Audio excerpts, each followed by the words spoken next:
is the GOAT. We had Pacers guard Yuki Kawamura says Caitlin Clark is the best in the world. Okay, take a look at this. He says she's the best player in the world right. Stephanie White is actively sabotaging the most dominant player in the WNBA, and the entire Indiana Fever front office is watching it happen in real time without saying a single word to stop it. Caitlin Clark, the player who just got NBA professionals calling her the best in the world during the Las Vegas Summer League takeover, is about to walk into a minutes restriction scheme designed to tank her value, diminish her statistics, and hand-deliver a narrative that this team is somehow better without her. And the most brutal part, the establishment knows exactly what they are doing. They have been planning this for weeks. While Caitlin Clark and Sophie Cunningham were taking over the entire city of Las Vegas, NBA Summer League appearances, UFC ring card moments, Encore Beach Club celebrations, Stephanie White and the Fever coaching staff were quietly assembling the most archaic, gutless game plan we have seen all season, a minutes restriction, for the franchise player, in a game against the defending champions with a Ja Wilson back in the lineup and the Aces coming off an absolute demolition of the Phoenix Mercury. Welcome back. This is your channel name. And today we are exposing the exact moment Stephanie White's sabotage plans started crumbling under the weight of Caitlin Clark's undeniable star power and the mainstream crossover Sophie Cunningham just completed in front of the entire sports world. Let me be entirely clear with every single person watching this video.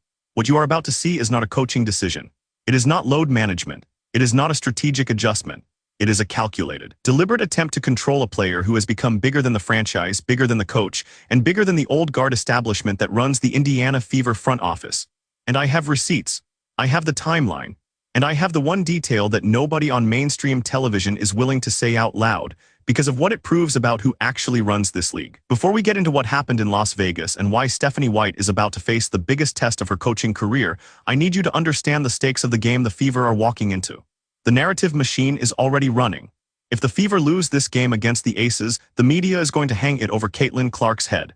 They are going to say the team was better without her during the break. They are going to ignore the fact that a Ja Wilson was not playing in the previous matchup. They are going to ignore the fact that Chennedy Carter quit on her team and had zero effort in that game. They are going to ignore every single piece of context, and they are going to push the one story the establishment desperately wants you to believe, that Caitlin Clark is the problem. And Stephanie White knows this. Stephanie White knows exactly what is at stake. And her response. A minutes restriction. We are going to get to that disaster in a minute. But first, let me show you what actually happened in Las Vegas, because the contrast between Caitlin Clark's star power and Stephanie White's coaching incompetence has never been more glaring. Caitlin Clark took over the NBA Summer League. She showed up courtside. NBA players were calling her the GOAT. Pacers guard Yuki Kawamura, who played for the Bulls last year, went on record and said Caitlin Clark is the best player in the world right now. Not the best in the WNBA, the best in the world. That is the level of respect she is commanding from professional basketball players who have been in this league for years. That is the level of crossover appeal she has built. And while she was doing that, Sophie Cunningham was putting on a masterclass in how to capitalize off being next to a superstar. Sophie Cunningham was at the UFC as a ring card girl. She did the legendary point-off. She was at Encore Beach Club with Lexi Hull and Temi Fagbinal, partying it up, living her best life. And listen, I am not mad at any of that. Sophie has played her cards perfectly. She stands up for Caitlin. She is willing to fight for her teammate. She has earned every bit of the mainstream star status she just crossed over into. Sophie Cunningham is officially a household name now. She is on UFC broadcasts. She is in the club scene. She is everywhere. And that is a direct result of the Caitlin Clark effect. But here is the thing. Here is the part that should terrify every Indiana Fever fan watching this video. While Caitlin Clark was getting called the best player in the world by NBA professionals, and while Sophie Cunningham was becoming a mainstream celebrity, Stephanie White was back in Indiana cooking up a minutes restriction plan that makes absolutely zero sense for a team that is about to face the most dominant frontcourt player in the league. Let me walk you through the tactical disaster that is about to unfold. The Fever are facing the Las Vegas Aces. A Ja Wilson is back. A Ja Wilson just beat the living hell out of the Phoenix Mercury. The Aces are healthy. Aces are angry. The Aces are the defending champions, and Stephanie White's response is to limit Caitlin Clark's minutes. Let that sink in for a second. The one player on the Fever roster who can create offense out of nothing, who can stretch the floor, who can break down a defense with her passing and her shooting, that player is going to be sitting on the bench while Stephanie White tries to prove some kind of point to the front office. And let me tell you exactly what that point is. Stephanie White does not trust Caitlin Clark to be the focal point of this offense. Stephanie White wants to run an archaic, slow-paced, post-heavy system that has not worked in the modern WNBA for 5 years. Stephanie White is trying to diminish Caitlin Clark's value so the front office can justify paying her less when contract negotiations come around. That is what this is. That is what this has always been. And I have been documenting this for weeks. 3 weeks ago, I made a video breaking down how Stephanie White was already icing Caitlin Clark out of late-game possessions. 2 weeks ago, I showed you the footage of Lexi Hull getting benched after her best performance of the season. Last week, I told you Stephanie White was going to try something desperate before the Aces game, and here we are. A minute's restriction for the franchise player in the biggest game of the season so far. Sophie Cunningham is officially a mainstream star. Sophie Cunningham has officially crossed over. She's a mainstream star in her own right now. You already know what is going to happen. Aliyah Boston is going to have to match a Ja Wilson in the paint. If Aliyah Boston cannot hold her own against a Ja Wilson, the Fever are going to get smacked. I am telling you right now. A Ja Wilson is going to dominate the glass. She is going to dominate the post. She is going to get every single call from the referees. And if Aliyah Boston is not ready to show up, this game is over before it starts. But that is not even the biggest problem. The biggest problem is that Stephanie White is going to sit Caitlin Clark for extended stretches, and the offense is going to completely fall apart. Kelsey Mitchell is going to have to create shots out of nothing. Lexi Hull is going to get limited minutes even though she was balling in the last game. Sophie Cunningham is going to have to prove that all the partying in Vegas did not affect her conditioning. And Temi Fagbenel is going to have to make layups, because I watched her smoke multiple layups in the last game, and that cannot happen against the Aces. This is a disaster waiting to happen, and the worst part, Stephanie White knows it. Stephanie White knows that if the Fever lose this game, the blame is going to fall on Caitlin Clark, not on her coaching decisions. Stephanie White knows that the narrative machine is already primed to say the team is better without Caitlin. Stephanie White knows that the front office is looking for any excuse to justify not building the entire franchise around their generational talent. And Stephanie White is giving them exactly what they want. I think they are sabotaging her. I think this is a way to diminish her value, lower her stats. I think that is 100% in play here. There it is. Yuki Kawamura said it on camera. She's the best player in the world right now. Not just the best in the WNBA, the best player in the world. That is an NBA professional giving Caitlin Clark the ultimate cosign in front of the entire basketball world. And what is Stephanie White's response to that level of respect? A minute's restriction. Let me say that back to you in case you missed it. An NBA player just called Caitlin Clark the best player in the world, and Stephanie White is about to bench her for extended stretches in the most important game of the season. That is not coaching, that is sabotage. And this is not the first time Stephanie White has done this. Let me take you through the pattern of behavior that has been building all season long. Game 1, Stephanie White ran Caitlin Clark into the ground with zero rest, then blamed her conditioning in the post-game presser. Game 2, Stephanie White iced Caitlin out of the final possession in a close game and gave the ball to Kelsey Mitchell, who was ice cold. Game 3, Stephanie White benched Lexi Hull after she hit 3 straight threes and gave her minutes to a veteran who was not producing. 3 games, 3 identical mistakes. 3 times Caitlin Clark paid the price for Stephanie White's ego. And it is not just Stephanie White. The entire front office is complicit in this. The general manager has been silent. The ownership group has been silent. The assistant coaches have been silent. Nobody is standing up and saying what everybody in that locker room already knows, that Stephanie White is in over her head, that she has no idea how to coach a modern offense, and that she is actively hurting the development of the most talented player in franchise history. I made a video 2 weeks ago where I said the front office was going to let this happen. I said they were going to let Stephanie White sabotage Caitlin Clark because it serves their financial interests. And every single one of those predictions came true. Receipts are in the comments of that video. Go check it. I told you this was coming. I told you Stephanie White was going to try something desperate, and here we are. But here is the part that should give every Fever fan hope. Caitlin Clark does not need Stephanie White's approval to dominate. Caitlin Clark does not need the front office's permission to take over games. Caitlin Clark just spent the last 48 hours in Las Vegas getting called the best player in the world by NBA professionals, watching her teammate become a mainstream celebrity, and building a brand that is bigger than the Indiana Fever franchise.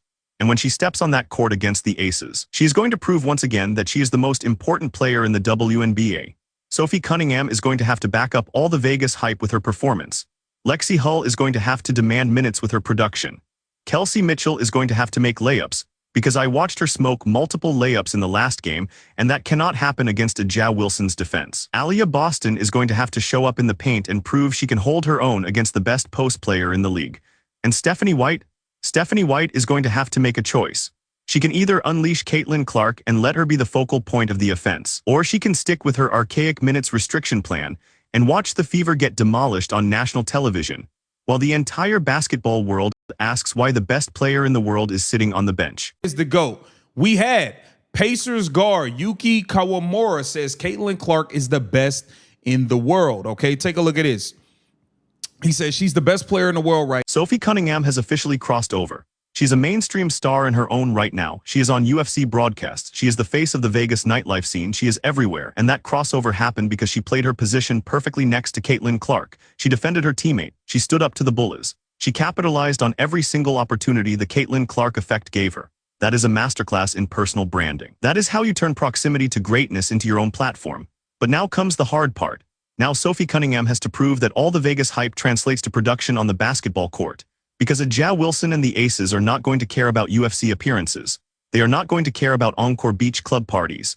They are going to come out and try to destroy the Fever in front of the entire league. And if Sophie Cunningham is not ready, if her conditioning is not where it needs to be, if she is not hitting threes and playing defense at the level she played at before the break, then all the mainstream star power in the world is not going to save the Fever from getting embarrassed. And that brings me to the 5 predictions I am staking right now. 5 predictions that are going to determine the rest of the Indiana Fever season. 5 predictions that I want every single person watching this video to save and come back to when they come true. Prediction number 1, Stephanie White's job security. If Stephanie White is still the head coach of the Indiana Fever by the end of July, I want every single person to come back and roast me in the comments. Because if the Fever lose this game against the Aces, and if Caitlin Clark's minutes are restricted the way I think they are going to be restricted, the front office is going to have no choice but to make a change. The pressure from fans is going to be too loud, the media scrutiny is going to be too intense, the locker room is going to fracture, and Stephanie White is going to be the scapegoat for a front office that never wanted to build around Caitlin Clark in the first place. Mark this clip, save it. If I am wrong by August 1st, come back and tell me. Prediction number 2, Caitlin Clark's next move. On July 15th, we are going to see Caitlin Clark do an interview where she addresses the minutes restriction directly. She is not going to call out Stephanie White by name, because Caitlin is too professional for that, but she is going to make it crystal clear that she is not happy with how the coaching staff is managing her role. Save this clip. When that interview drops, you are going to remember I told you it was coming. Prediction number 3, the Aces are going to win this game by double digits, and Aja Wilson is going to have a 30-point, 15-rebound performance that the media is going to use to crown her as the undisputed best player in the league. And when that happens, the Caitlin Clark haters are going to come out in full force. They are going to say Aja proved she is better. They are going to say Caitlin is overrated. They are going to ignore the fact that Caitlin was sitting on the bench for extended stretches, while Stephanie White ran an offense that had 0 spacing and 0 ball movement. Watch the next 2 weeks. The narrative war is going to be brutal. Prediction number 4, ESPN is going to run a feature story within 72 hours of this game asking if the Indiana Fever made a mistake hiring Stephanie White. The article is already being written. The sources are already being lined up. The establishment media is already preparing to shift the blame away from the front office and onto the coach. And when that story drops, you are going to see every single insider who has been defending Stephanie White suddenly change their tune and act like they saw this coming all along. Prediction number 5. The Fever are going to miss the playoffs this season unless they make a coaching change before the trade deadline. And if they miss the playoffs, Caitlin Clark is going to demand a trade. Not publicly, not through her agent, but through back-channel conversations that are going to leak to the media in October. And when that happens, the entire WNBA is going to erupt. Because the idea of Caitlin Clark leaving Indiana is going to send shockwaves through the league. Mark this video. If the Fever miss the playoffs and Caitlin does not demand a trade by November, come back and roast me. But if I am right, I want every single person who doubted this take to admit they were wrong. And here is the closing emotional beat that I need every single person to sit with. Right now, as I am recording this video, Caitlin Clark is preparing to walk into the biggest game of her professional career so far. She is preparing to face the defending champions. She is preparing to prove that she is the best player in the world, not just to the fans who already believe it, but to the establishment that has been trying to diminish her since the day she got drafted. And she is doing it with a coach who does not trust her, a front office that does not support her, and a media environment that is primed to tear her down the second she has a bad game. But here is what Stephanie White and the Indiana Fever front office do not understand. Caitlin Clark does not need their permission to be great. Caitlin Clark does not need their approval to take over the WNBA. Caitlin Clark is going to walk into that arena in Las Vegas, and she is going to prove once again that she is the most dominant, the most important, and the most undeniable player in professional women's basketball. And when she does, every single person who tried to sabotage her is going to look like a fraud. Sophie Cunningham is officially a mainstream star. Sophie Cunningham has officially crossed over. She's a mainstream star in her own right now. There it is. The front office is full of crap. They are sabotaging her. They are trying to diminish her value and lower her stats. That is not speculation. That is not a hot take. That is the reality of what is happening in Indiana right now. And the only question left is whether Caitlin Clark is going to let them get away with it, or whether she is going to take control of her own narrative and force the front office to build around her the way every other generational talent in sports history has demanded. My apology, man. I just get so passionate when I am seeing a once-in-a-generation player get disrespected by people who should be doing everything in their power to maximize her talent. This irks my nerves, because I have been covering this league long enough to know what happens when front offices try to control superstars instead of empowering them. I have seen it end badly every single time. And I am watching it happen again in real time with Caitlin Clark and the Indiana Fever. Now here's what I need from you. Drop your most honest take in the comments. Is Caitlin Clark the best player in the WNBA right now, or is Ja Wilson still the undisputed number? Pick a side, defend it. I want to see the debate, and while you are down there, save this comment. I just predicted that Stephanie White will not be the head coach of the Indiana Fever by August 1st. If I am right, come back and tell me. If I am wrong, roast me. I want the receipts. Tag the friend who keeps telling you that the Fever are better without Caitlin Clark. Make them watch this video and tell you they still believe it after everything we just laid out. And here is what is coming next. Tomorrow we are going to break down the post-game fallout from the Fever Aces matchup. If Caitlin Clark gets limited minutes, we are going to document every single second she spent on the bench and show you exactly how Stephanie White sabotaged the game plan.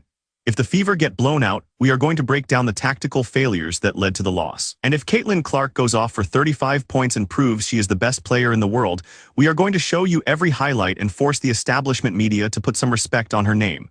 If you are not subscribed, you are going to miss it. Hit the bell. This is your channel name. We will see you in the next video. I think they are sabotaging her. I think this is a way to diminish her value, lower her stats. I think that is 100% in play here.